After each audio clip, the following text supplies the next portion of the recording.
Algumas pessoas gastam com generosidade e ficam cada vez mais ricas. Outras, colocou em espanhol lá, vamos ler em espanhol, já dou língua, vamos lá.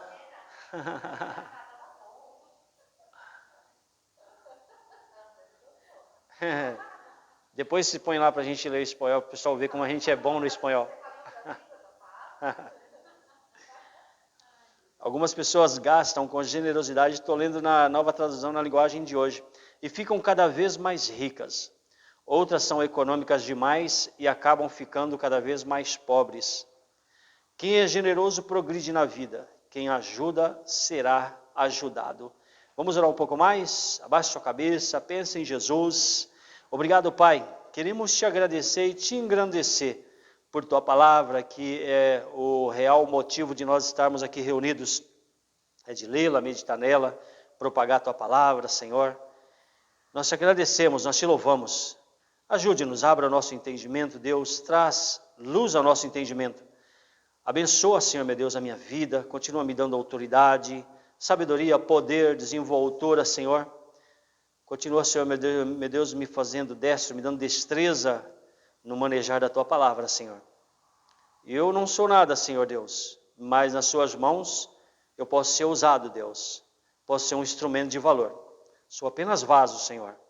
E que dentro desse vaso, seja um vaso de barro, que dentro desse vaso tenha os seus tesouros, ó Senhor. Abençoa, Jesus. Em Ti estão escondidos todos os tesouros da sabedoria. E eu te peço, Senhor, traga a Tua sabedoria para nós. Que cada mente seja levada à obediência cativa, à obediência de Cristo. Nós te agradecemos, nós te louvamos, Pai. Em nome de Jesus. Amém. Amém. Glória a Deus. Uma coisa que é difícil para nós entendermos quando a palavra de Deus fala sobre generosidade. A generosidade, ela é a facilidade que a pessoa tem em ajudar financeiramente, economicamente, materialmente falando, ao próximo. Isso é generosidade, tá certo? O generoso, ou a alma generosa, ele pode existir de duas maneiras. Existem aquelas pessoas que elas já nascem com o dom de dar. Quando nós vamos, inclusive, lá na Epístola de Paulo aos Coríntios, nós vemos que é um ministério até. Olha que coisa interessante. É um ministério essa questão de contribuir, essa questão de dar. Então tem pessoas que já nascem, e é um ministério, é tratado pela Bíblia como um ministério. E a Bíblia chama de ministério o ofício de pastor, de evangelista, de mestre, de profeta e de apóstolo. Não é interessante? Vocês não acham isso? Interessante. Aquele que é generoso, aquela alma que é generosa, aquela pessoa que nasce com aquela disposição de contribuir, de ofertar, ajudar o pobre, ajuda a obras de assistência social, ajuda a igreja, financeiramente, economicamente falando, materialmente falando, é um ministério, a pessoa nasce com isso, é um dom, né? É um dom que a pessoa tem. Só que, como em nenhuma parte da Bíblia, tá, para que foi escrito para a gente se isentar de alguma função, de alguma atividade. Por exemplo, tem gente que acha assim: ao pastor foi dada a incumbência, a responsabilidade de pregar a palavra. Aí a pessoa fala: então eu não preciso pregar a palavra. Só o pastor é que é obrigado, entre aspas, a pregar a palavra. Tem pessoas que acham assim, mas não. Existe o dom de pastor, o ministério de pastor, mas não significa que só o pastor ele é chamado, ele é mandado para pregar a palavra. Senão Jesus lá na grande comissão, em Mateus 28, o que Jesus fala? Ide, pregai o evangelho a toda criatura. Fazei discípulos de todas as nações, batizando-os em nome do Pai, do Filho e do Espírito Santo, e ensinando-os a guardar o que eu tenho dito a vocês. E eu já pego esse gancho no ensinando para falar acerca do mestre. O mestre, por exemplo, ser professor é um dom. A pessoa nasce com o dom de ensinar. É assim ou não é? Inclusive, mestre é o professor, né? Inclusive tem professores que até a minha filha fala muito e outros alunos falam muito. Ah, aquele professor X, olha, quando ele ensina, eu entendo rápido. Então, qual é a capacidade dessa pessoa? É que ele já é professor, ele nasceu assim. Então ele vai lá, ensina uma coisinha, todo mundo pega rápido. Ao passo que tem uns que vão se esmeram e se empenham para ensinar, e é difícil eles passarem aquela mensagem, ou aquela instrução, ou aquele ensinamento. Às vezes eu sabe para ele. Né? Agora, já na questão ministerial, na questão de incumbência que é dada pelo Senhor, ele está falando que todo mundo pode ensinar. Que todo mundo pode ensinar a palavra de Deus. Não só aqueles que são mestres na igreja, professor de escola bíblica dominical, né? Aliás, que saudade, né? Olha esse termo, professor de escola bíblica dominical. Tá meio em desuso isso, né? Puxa, precisa voltar, né? Tá meio em desuso. Hoje em dia é muito live, né? Live para cá, live para lá, sabe?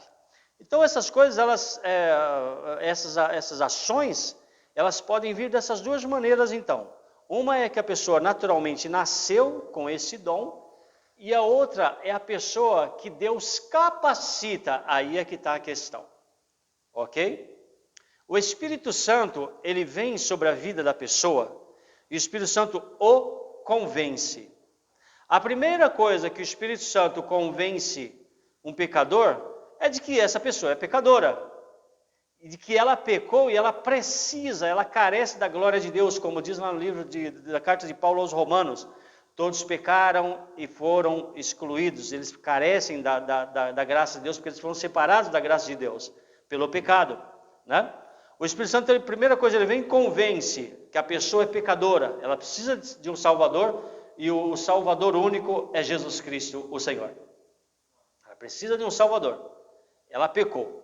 E Jesus, ele explica do que o Espírito Santo vem para convencer a pessoa, lá no Evangelho de João. Quando ele vier, ele vai convencer o mundo do pecado, da justiça e do juízo. Do pecado porque não creem em mim, né? Da justiça porque eu vou para o Pai e vocês não me verão mais. Do juízo porque o príncipe desse mundo já está julgado. Então o Espírito Santo, ele convence, em primeiro lugar, disso. Em seguida, o Espírito Santo começou a obra e ele continua a obra na vida de cada pessoa que está unida com Cristo Jesus. Aí o Espírito Santo vai trazendo o amor. A Bíblia também diz que o amor de Deus é derramado no nosso coração através do Espírito Santo. E o amor de Deus, ele já vem completo. Amém? O amor de Deus é completo. Nós lemos aqui 1 Coríntios capítulo 13, que expressa bem acerca do amor de Deus. Tudo pode, tudo crê, tudo sofre, tudo espera. O amor de Deus, ele já vem com esse pacote. Dentro desse pacote chamado amor, vem a generosidade. Nós passamos a ser orientados pelo Senhor a amarmos o nosso próximo como a nós mesmos. E amar ao próximo como a mim mesmo significa eu querer o bem para o meu próximo que eu quero para mim. Então, se eu estou alimentado, então eu quero ver o meu próximo alimentado. Se eu estou vestido, eu quero ver o meu próximo vestido. Se eu estou recebendo visita, porque as pessoas poderiam falar assim, mas ninguém vai na minha casa. Vem cá, mas você recebe a visitação do Espírito Santo todo dia. Ele está com você todo dia, como seu companheiro. A visita de Deus está na sua vida sempre. Então eu quero também que as pessoas sejam visitadas. Se eu sou amparado, eu quero que as pessoas sejam amparadas. Se eu estou feliz, se eu estou alegre, eu também desejo que as pessoas sejam felizes e alegres. Então o Espírito Santo, ele através do amor de Deus, ele começa a transformar as pessoas. Agora vamos voltar para o assunto específico, generosidade. O contrário de generosidade é aquele que é o avarento, aquele que é mão fechada, conhecido popularmente como mão de vaca. No Brasil é esse termo, mão de vaca. É aquele que quando dá tchau ele faz assim. Certo? É aquele que não coloca a mão no bolso porque ele já tem na mente que ele vai ser mordido por alguma aranha que está dentro do bolso dele. Ou por algum outro tipo de inseto peçonhento, algum inseto que vai matar ele. Então ele tem dificuldade de colocar a mão no bolso, para quê? Para tirar dinheiro para dar para alguém, ou algum bem para dar para alguém. O contrário do generoso é aquele que é o avarento. Tá certo? E não fiquem tristes os avarentos, os mãos de vaca, porque eu tenho algo a dizer que vai talvez consolá-los. Você que não tem o dom de generosidade. O que eu vou dizer?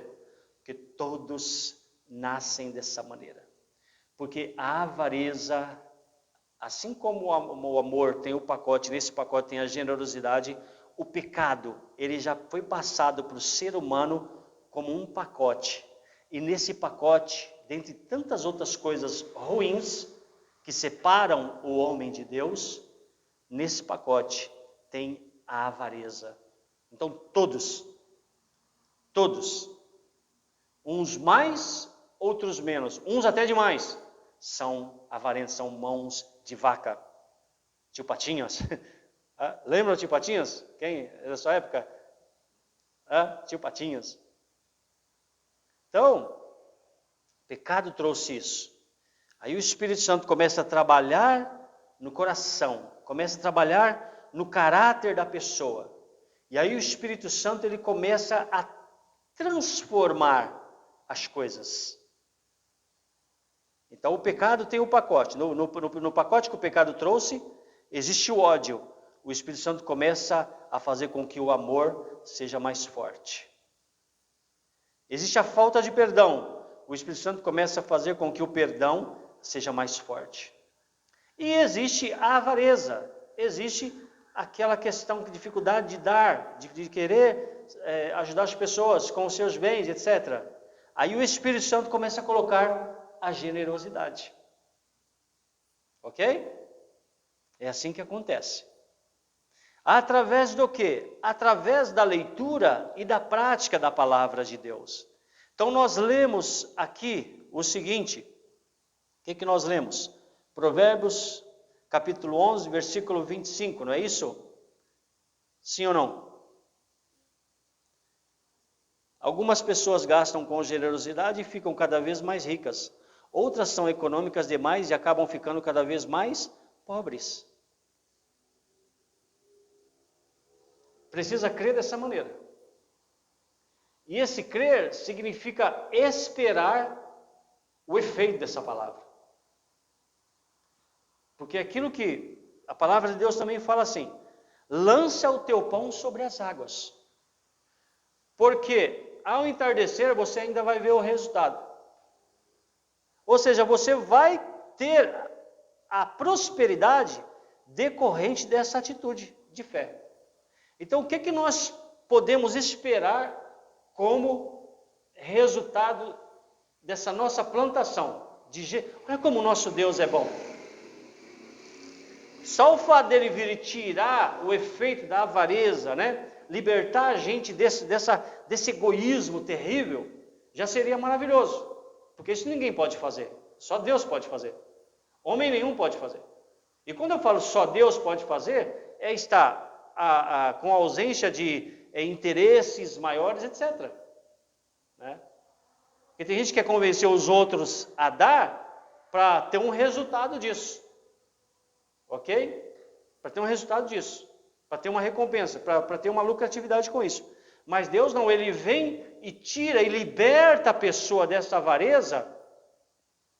Para quê? Para que a pessoa, ela volte à origem de como ela era antes do pecado entrar nela.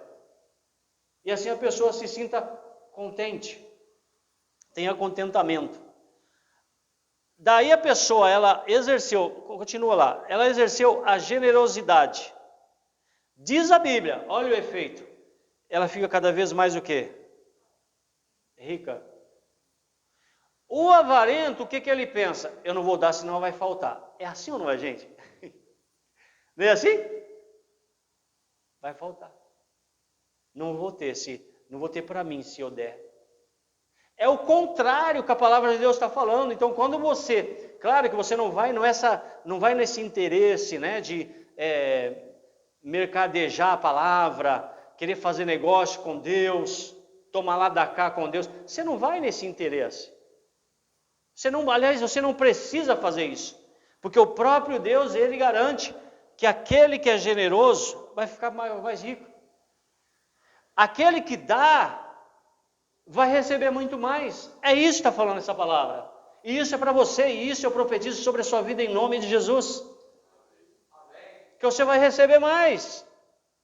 Muito mais do que aquilo que você está dando. Outras são econômicas demais e acabam ficando o quê?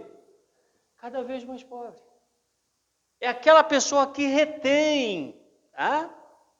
Ela retém, ela fica com ela.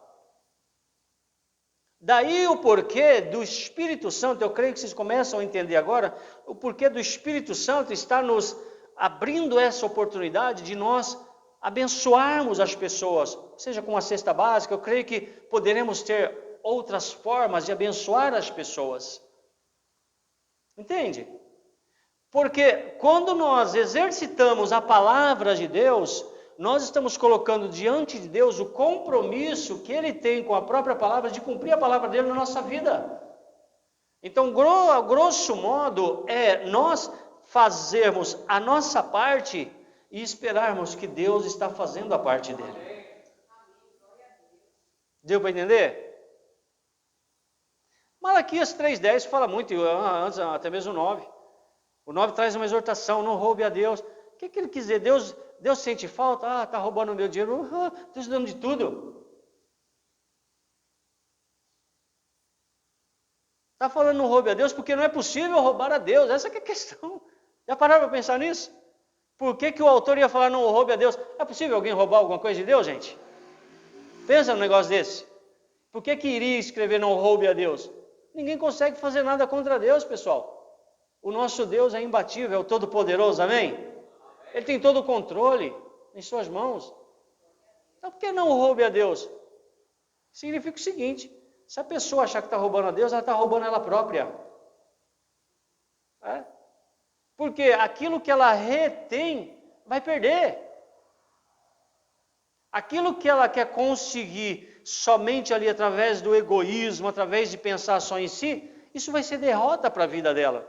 É isso que quer dizer, eu creio. Amém? Então depois, aí Deus ele fala, traga, me obedeça. Deus está falando, Deus está valorizando o bem material, o dinheiro? Não. Porque anteriormente Deus usa profeta e fala assim, vocês estão me trazendo o quê? Bois? Os animais de toda a terra é meu. Não preciso. O que vocês estão trazendo? Tudo me pertence. O que vocês vão me dar? O que vocês têm para me dar? Em outras palavras, Deus está falando, vocês não podem me dar nada, porque tudo foi eu que criei. Mas o que Deus ele quer com tudo isso? Uma só coisa, que obedeçam a palavra dele. Obediência, porque o fruto da obediência é a bênção do Senhor. Então, se eu obedeço, eu pego e leio a parte A desse versículo, e eu obedeço, automaticamente